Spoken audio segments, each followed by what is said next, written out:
Bonjour à tous et bienvenue. Ce nouveau décryptage vous est présenté par The Dog Corner et aujourd'hui, on s'attaque à un sujet qui fait couler énormément d'encre dans le monde de la nutrition canine, la place des glucides. Vous savez, il suffit de jeter un œil aux étiquettes des paquets de croquettes ou de flâner 5 minutes sur des forums pour voir à quel point ce macronutriment déclenche des passions et pas mal de débats très intenses. Alors la question qui brûle les lèvres de tout le monde: les glucides sont-ils vraiment dangereux pour nos chiens? C'est une angoisse super courante et on comprend tout à fait pourquoi. Les craintes sont partout, les avis sont hyper tranchés, mais rassurez-vous, aujourd'hui on ne prend aucun parti. Notre seule boussole, ça va être la science. On va regarder la biologie, les données pures et on va démêler le vrai du faux, étape par étape. Partie 1, le débat des glucides. Posons d'abord des bases physiologiques solides. On plonge directement dans le vif du sujet. Sur le papier, ceux qui se méfient des glucides ont un argument tout à fait valide. Sur un plan purement métabolique, un chien peut totalement survivre sans avaler le moindre glucide. Mais attention, à une condition. Il faut que ses besoins en protéines et en graisses soient parfaitement couverts. Comment il fait? Eh bien grâce à un processus fascinant qui s'appelle la néoglucogénèse. En gros, son foie est capable de fabriquer lui-même le sucre dont le corps a besoin à partir d'autres sources. C'est quand même incroyable, non? Mais attendez, il y a une grosse nuance à apporter ici. Survivre, ce n'est pas tout à fait pareil que ce qui est pratique au quotidien. Oui, les glucides ne sont pas une question de vie ou de mort pour le chien, mais ils offrent des avantages pratiques monumentaux. Déjà, ils sont des indispensables pour fabriquer ces fameuses croquettes qui se conservent bien. Et surtout, ils jouent un rôle absolument clé si on veut réduire un peu l'empreinte écologique massive liée à la production de viande. Bref, ils ont une vraie utilité. On passe à la partie 2, biologie et assimilation. Faisons un petit saut dans le temps. On entend souvent dire « oui, mais le loup mange comme ci, donc le chien doit manger comme ça ». C'est un raccourci un peu facile. Le fait est que le chien domestique a évolué à nos côtés, avec nos habitudes agricoles, pendant des millénaires. Et cette longue cohabitation, eh bien, elle a laissé des traces. Contrairement au loup, qui est un carnivore strict, notre chien moderne s'est adapté. Génétiquement parlant, il a désormais tout l'équipement enzymatique nécessaire pour digérer l'amidon de manière très efficace. D'ailleurs, parlons-en de cet amidon. C'est quoi exactement? C'est tout simplement le glucide qu'on retrouve le plus dans l'alimentation industrielle pour chiens. C'est ce qu'on appelle un glucide complexe, et on le tire des plantes, comme les céréales ou les légumineuses.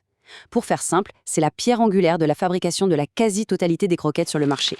Et la façon dont on le prépare change tout. Si vous donnez une céréale crue à un chien, il va avoir beaucoup de mal à la digérer. Mais lors de la fabrication des croquettes, on utilise un procédé appelé l'extrusion. On applique une chaleur très forte et une pression énorme. Et là, boum, la structure cristalline de l'amidon explose. C'est ce qu'on appelle la gélatinisation. Ce processus transforme littéralement un ingrédient un peu lourd à digérer en une vraie ressource énergétique hautement assimilable. Pour vous donner une idée claire, regardez ce chiffre. Entre 80 et 90%. C'est la digestibilité qu'on atteint avec des aliments commerciaux de bonne qualité une fois qu'ils sont extrudés. C'est énorme.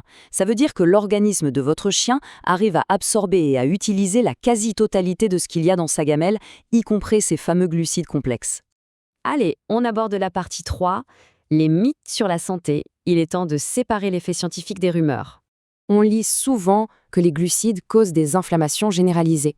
Eh bien, la littérature scientifique est assez catégorique là-dessus. Que ce soit chez l'humain ou chez l'animal, les données actuelles montrent très peu de preuves que les glucides complexes utilisés dans la nutrition animale déclenchent un état inflammatoire chronique. Les désigner comme le grand méchant loup de l'inflammation, ça manque franchement de base scientifique solide aujourd'hui. En fait, si on veut vraiment parler des problèmes de santé liés à l'inflammation, il faut surtout regarder du côté de l'obésité. Et devinez quoi? Les vrais responsables, ce ne sont pas les glucides, c'est l'âge, la stérilisation, un mode de vie trop casanier en intérieur avec peu d'exercice et un truc qu'on oublie souvent, des régimes beaucoup trop riches en graisse et ultra caloriques qu'on donne un peu trop généreusement. Cela dit, pour être parfaitement objectif, il y a des points à surveiller attentivement. Certaines études épidémiologiques ont montré une vraie corrélation. Par exemple, si vous donnez des aliments secs contenant plus de 50% de glucides sur la matière sèche, eh bien le risque pour le chien de développer un diabète sucré est multiplié par 2,4. C'est une donnée clinique qu'on ne peut absolument pas ignorer. Mais là encore, on doit nuancer. C'est exactement comme pour nous. Tous les glucides ne se valent pas. Les sucres simples et raffinés, eux, vont provoquer des pics d'insuline, ce qui est très mauvais. Par contre, l'amidon complexe qu'on trouve dans les croquettes se digère super lentement. Résultat, ça aide le corps à gérer le taux de sucre dans le sang tout en douceur après le repas. Pas de gros pics, pas de gros crash. Ce qui nous amène directement à la partie 4, le pouvoir des fibres. Et là, on a des choses formidables à voir. Parce que oui, les fibres sont aussi des glucides, et ce sont de véritables alliés santé. Les fibres insolubles, par exemple, sont fantastiques pour lutter contre l'obésité. Elles remplissent l'estomac sans rajouter de calories, donc le chien n'a plus faim.